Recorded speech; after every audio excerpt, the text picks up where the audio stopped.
kerajaan-kerajaan di Jawa Timur. Fokus ya. Pertama, waktu daring sudah disampaikan, pertama adalah kerajaan Medang Kewulan. Jadi Medang Kewulan ini merupakan kelanjutan dari kerajaan di Jawa Tengah, karena di Jawa Tengah terjadi bencana alam dan krisis politik, perebutan kekuasaan. Bencana alam ini Gunung Merapi, Abetuan Lotek Lemare, ya. Kemudian ditambah Bengawan Solo Cercer Kemean, ya.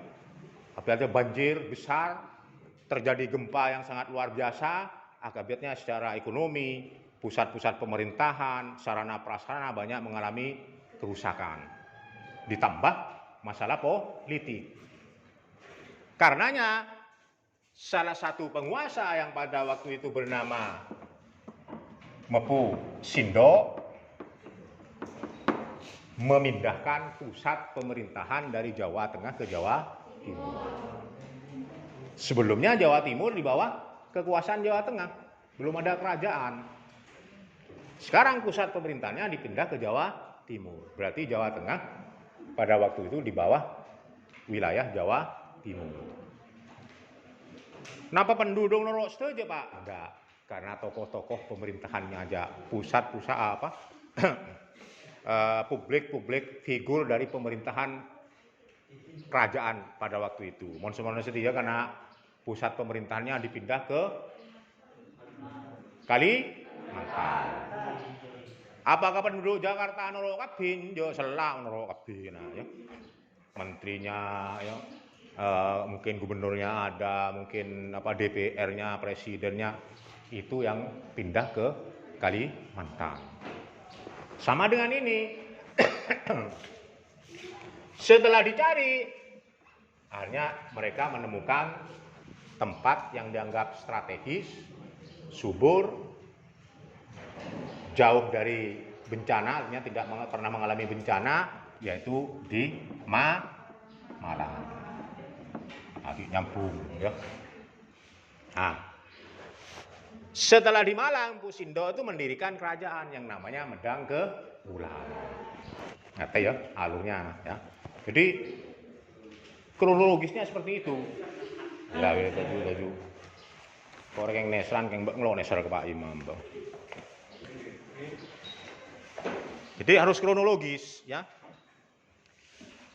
Dari Mpu Sindo ini yang masih merupakan kerajaan kecil, turunan Mpu Sindo ini salah satu turunannya menjadi awal dari kerajaan besar di Jawa Timur. Turunannya bernama Dharma Wangsa. Nah, di dalam sejarah sering dikenal dengan kerajaan Dharma Wangsa karena memang di dalam prasasti tidak disebutkan apa nama kerajaannya. Jadi para ahli sejarah menggunakan rajanya sebagai nama kerajaannya. Dharma Wangsa ini bisa mempersatukan Jawa Timur. Tapi tidak ada prasasti-prasasti yang lengkap mendukung. Salah satu prasasti tentang Dharma Wangsa ini, ternyata Dharma Wangsa ini tahun berapa nanti lihat di catatannya 1000 berapa, 1011 atau berapa pernah mencoba menyerang kerajaan Sriwijaya. Nah, kayak Sriwijaya itu letaknya di mana? Di Sulawesi. Yang keras di Sulawesi. Semangat. Orang keras Sulawesi. Sing ngocak Sulawesi goblok.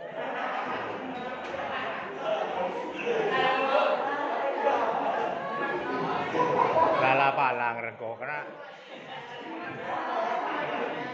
Sriwijaya itu letaknya di Palembang. Pusat kotanya Palembang. Kalau sekarang provinsinya di Sumatera. Pantas karena punya oleh dep mantep karena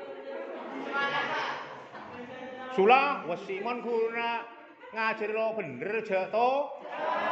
Masa bang ayo kena noro ada tunjungan plaza. Ki Pak, lho Pak. Wah nyaman. Depan cek kuncing lantai 6. Ayo kena loncat kabeh. Oh, kabeh loncat. Ya larang guru Pak Imam cak loncat tuh Pak Imam. Ayo. Sulawesi. Jumlahnya ngan. ternyata goblok. Lah lelo muka buku sekali. Jadi fokus lagi ya. Dharmawangsa pernah mengirim pasukan untuk menyerang Sriwijaya, tapi gagal sebab Sriwijaya pada waktu itu masih kuat. Akhirnya Sriwijaya apa? Dendam politik. Lalu bagaimana? Sriwijaya nanti melakukan serangan balik dengan mengutus raja bawahnya yang bernama Wurawuri.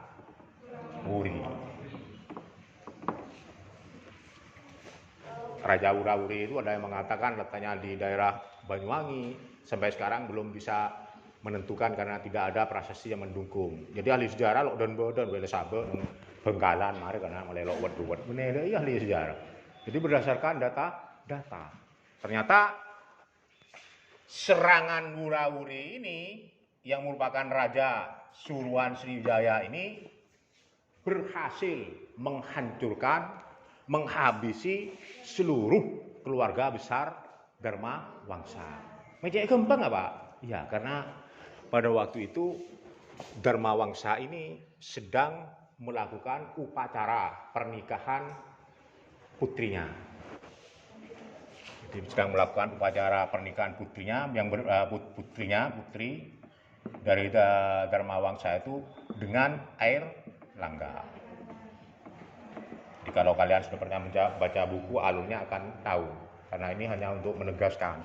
Erlangga ini adalah putra mahkota Raja Bali yang bernama Mahendrata.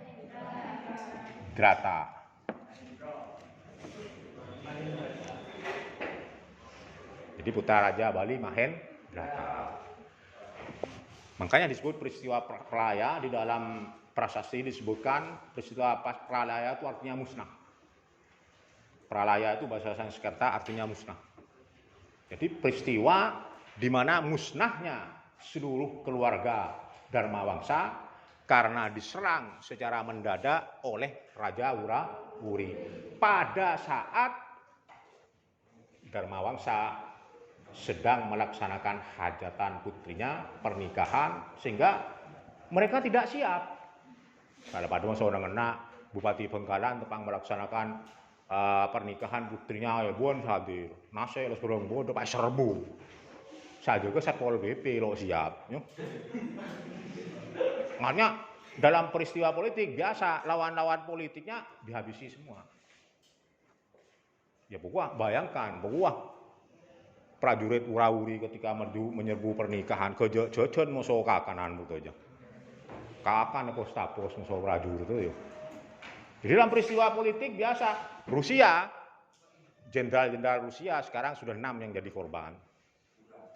Letnan Jenderal, ada Brigadir Jenderal, Mayor Jenderal, jenderal Rusia yang menyerang Ukraina habis meninggal. Ya. Perang sudah biasa. Ya.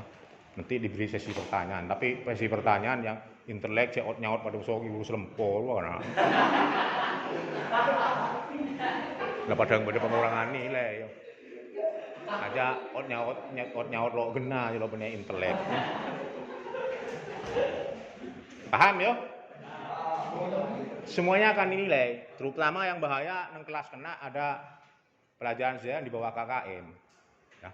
Kalau semester 2 ternyata tidak bisa melewati ujian-ujian, catatan, keaktifan, tugas dan lain sebisa tetap di bawah KKN.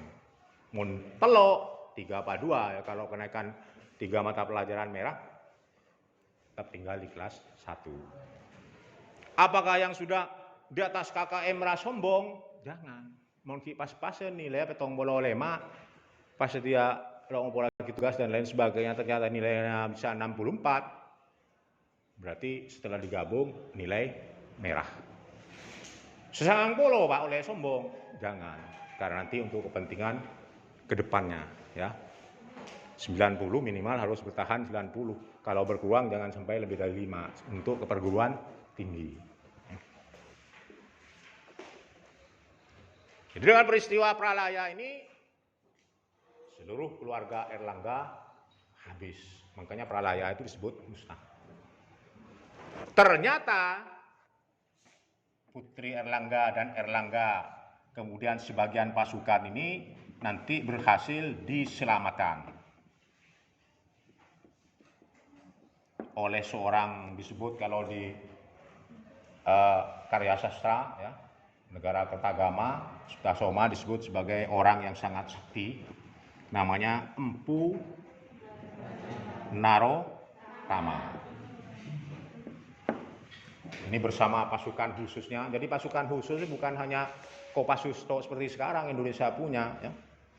Tapi pada masa Majapahit, namanya pasukan Bayangkara, ini sudah ada punya pasukan khusus. Termasuk pada zaman Erlangga sudah ada pasukan khusus yang dilatih secara khusus, memiliki kemampuan di atas rata-rata pasukan biasa. Jadi Kopassus di Indonesia ini sebagai pasukan khusus nomor 3 pasukan elit dunia yang memiliki keahlian yang sulit tertandingi. Nomor 1 SAS Inggris, nomor 2 Amerika, kemudian yang ketiga Kopassus baru Mossad Israel. Jadi Indonesia nomor 3 Kopassus, cuma kendalanya karena memang peralatannya. Tapi kalau individu-individunya, skillnya, kemampuan skillnya di atas rata-rata. Setelah ini diselamatkan oleh Narotama bersama pengawal khususnya dari kejaran Wurauri, akhirnya ini bisa melarikan diri ke sebuah hutan. Hutan mana tidak dijelaskan.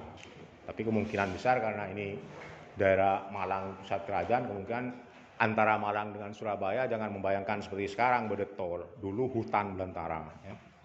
Kalian jangan membayangkan di Dongkoni ke daerah timur ini seperti sekarang. Dulu Pak Imam masih kuliah di sana itu rawa-rawa. Perang 10 November jangan Pak bayangkan Surabaya seperti sekarang. Surabaya masih banyak hutan daerah pinggiran-pinggiran. Jadi untuk pejuang banyak bersembunyi daerah pinggiran, kemudian pada saatnya menyerang kota, itu namanya gerilya kota. Sekarang ini yang diterapkan oleh Ukraina. Soviet belum bisa masuk ke kota Kiev. Begitu masuk, Ukraina nantinya akan menerapkan cara perang gerilya kota. Ya. Jadi gerilya kota. Itu di Ukraina, ya. Jadi gerilya kota hit and run, pukul lari dari gedung-gedung, serang tembak dari jauh, menghilang. Nah, untuk melawan itu, Rusia ngirim pasukan juga dari Suriah. Karena pasukan khususnya Ukraina ini ditengarai ternyata banyak orang-orang Yahudi dan neonasi Jerman. Dan pasukan Ceknya, pasukan khusus Ceknya. Jadi orang-orang Rusia sendiri kurang memiliki kemampuan di dalam perang kota, dikirim sama gerilya. Ya. Seperti itu perangnya. Semoga tidak terjadi perang dunia ketiga. Kalau sampai terjadi perang dunia ketiga, tidak ada satupun negara-negara di dunia yang meskipun tidak terlibat perang, tidak akan lepas dari dampaknya. Sebab bom atom Hiroshima itu kekuatannya bisa 100 kali kekuatan bom atom Hiroshima nuklir. Jadi kalau diledakkan di Surabaya, Tugu Pahlawan meledak, daya jangkaunya 40 km persegi, toju bang ngena, inna lillahi wa inna ilaihi raji'un. Mati. Perang sekarang, perang modern. Beneran masuk lambe nebu pedeng, ya. PC 1000 km meluncur. Oh, tahu-tahu meledak di Bangkalan. Bang tepang toju nang alon. Mati kana. Meledak rudal. Toju sir-siren pada mati, mau teman lho, mati kok waduh ya.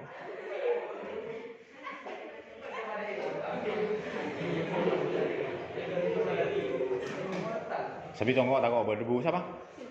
Bu. Belum. Wah, kencang mon pelajaran matematika. Paling punya tugas ya. Akal lebak kilo depan ke Surabaya, Bapak Imam depan Jakarta. Ya. Bisa kalah-kalahan ngaji. Enten Pak, saya Pak, tambah 15 menit. Jadi pengajar kimia. Nggak boleh Pak, guru mulai dari awal nyeroteng terus. Mangkat nyeroteng, toju nyeroteng, bang nyeroteng, guru mau reteng serotengan.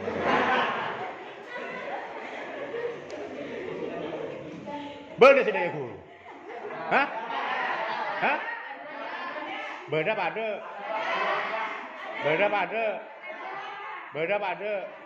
Paling ngomong ya. Nang dilematin lah. Beda Pak yang tako ulah Pak. Ternyata fokus lagi ya.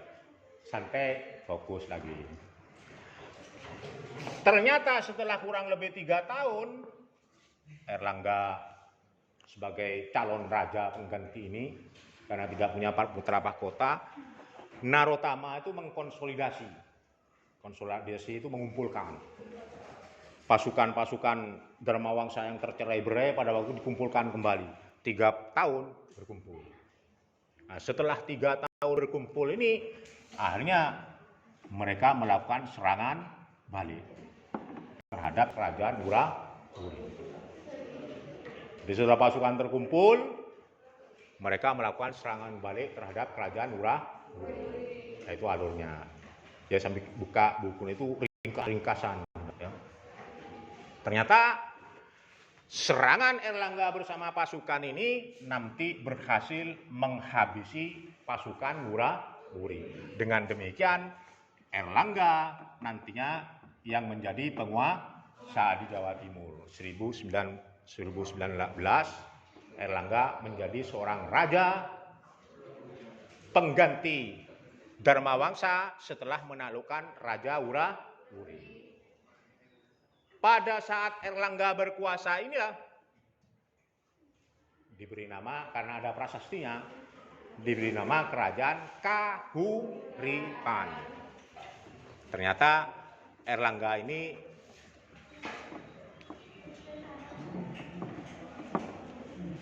merupakan awal dari puncak kemajuan Jawa Timur. Kenapa? Karena Erlangga nomor 1 bisa mempersatukan seluruh Jawa Timur. Yang nomor 2 Jawa Tengah juga disatukan di bawah kendali Jawa Timur. Yang ketiga karena ini putra Raja Bali, dengan Bali bisa melakukan komunikasi sosial, perdagangan dan lain sebagainya, saling hormat menghormati. Dan Erlangga ini seorang raja yang sangat religius, sangat bijak, dan banyak karya-karya sastra yang dihasilkan pada masa Erlangga. Dan di bidang teknologi, pada masa Erlangga ini berhasil membangun sebuah waduk yang dinamakan Waringin Sabto. Ada yang mengatakan Waringin Sabto itu di Kediri, ada mengatakan di daerah Malang. Sampai sekarang situsnya masih dicari. Jadi berhasil membangun waduk Waringin Sabto yang untuk mengalirkan air untuk pertanian. Makanya karena kehebatan Erlangga yang sangat luar biasa ini, religius oke, kecerdasan sosial oke, kecerdasan intelektual oke, kecerdasan kebangsaan oke. Akhirnya Erlangga ini dinamakan menjadi salah satu nama perguruan besar di Jawa Timur, yaitu Universitas Erlangga. Loden-beden kan. Ada Pak Universitas Tukul Arwana, apa hubungannya? Mesti orang-orang yang berjasa. Jalan Soekarno Hatta. Oke, Pak pemberontak nih, Jalan Aidit. Oke, apa boleh Pak Jalan Ainul Daratista, Joget Lebor, ya. Ini.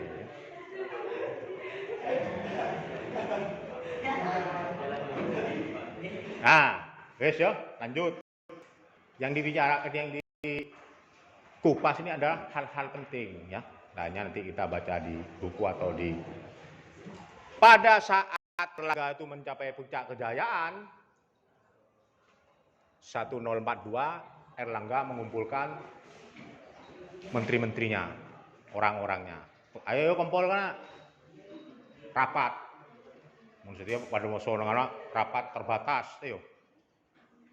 Ternyata Erlangga itu mengumpulkan menteri-menterinya, membuat menteri-menterinya terkejut. Kenapa Pak terkejut? Sakit jantung Pak, bener. Stroke Pak Erlangga, bener. Masih sehat. Pas berada pada puncak kekuasaan. Apa yang mau diminta oleh Erlangga bisa. Harta, tahta, wanita. Orang rambut selera banyak. Jadi orang dulu itu selera banyak. Nabi Sulaiman selirnya 101. Raja Qianlong Cina selirnya 1018. Datang.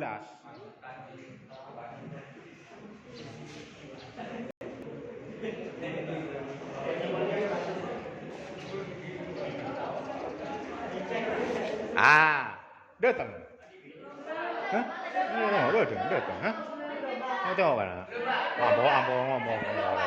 Belum Pak, kita ini nggak bohong Pak. Iya. Pak Imam kena mulai setengah percaju. Selo masuk rumah kena padahal ngecek. 2 Pak. Nah, itu untuk melindungi temannya. Padahal itu tidak baik. Ya. Maaf bukan membandingkan. Mau kelas kena berjujur. Berapa yang masuk? 2 Pak. Saya cek bener. Nang berapa selo masuk? 2 Pak. Datang ke telur runtut tuh lah Pak ya aku. Ontong lo temu gila sing ngocak 2. Pak temu lek orang ini le.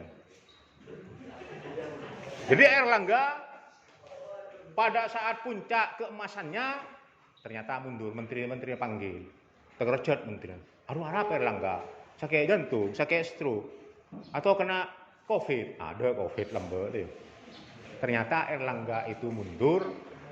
Tujuannya satu. Ya tulis saya perajo nih. Mandek Pandito. Mandek Pandito itu artinya ingin melepaskan dari kehidupan dunia ramai, ingin bertapa, hanya satu kegiatannya mendekatkan diri kepada Yang Maha Kuasa. Cuma ini agamanya adalah agama Hindu. Makanya tapa. Mau nang Islam ada tapa. Mau Islam tapa nang masjid. Ya. Mau nang Islam tapa nang gunung nang cekon cekero lo ya nang Islam. Pak kula tapa Pak nang kamah Gunung Himalaya ya atau oleh seminggu udah tempes. Celep. Ya. Akhirnya untuk menghindari terjadinya perang saudara atas saran seorang empu Barada, penasihat kerajaan, untuk menghindari terjadinya perang saudara, Erlangga Kahuripan ini kemudian dipecah jadi 2, kerajaan Panjalu dan Jenggala. Jenggala ini pusatnya Malang, Panjalu pusatnya ke Kediri. Ya mulai Malang sampai ke Sorbejo wilayahnya Jenggala. Mulai Kediri, Tulungagung, kemudian Blitar, sampai ke daerah apa itu Trenggalek, itu wilayahnya Kediri.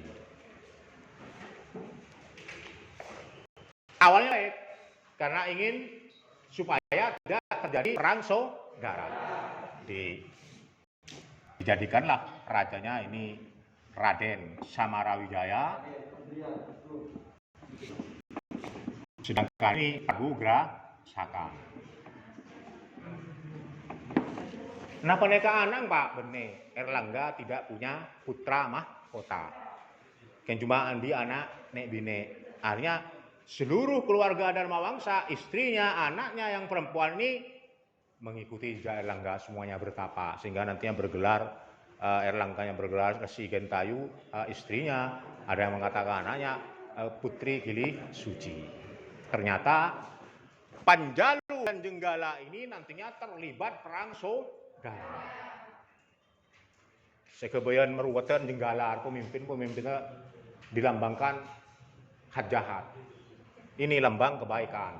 Sehingga digambarkan dalam kitab Baratayuda, ini perang saudara. Dari perang saudara ini nantinya Panjalu menang.